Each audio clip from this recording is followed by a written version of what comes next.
Hello, আমি Shreya. Welcome to আমার নতুন একটা মিনি ব্লগ।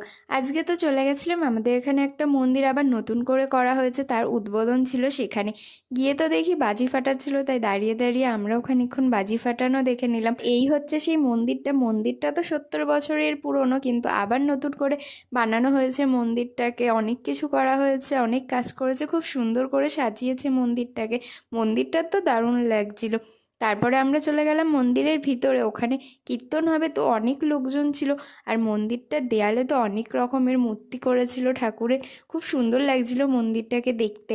চলো মন্দিরের ঠাকুরের মূর্তিগুলো তোমাদের দেখিয়ে দিই। প্রথমেই তো ছিল শিব ঠাকুরের মূর্তি, তারপরে তো কালী ঠাকুরের মূর্তি ছিল, আর এদিকে ছিল রাধাকৃষ্ণের মূর্তি।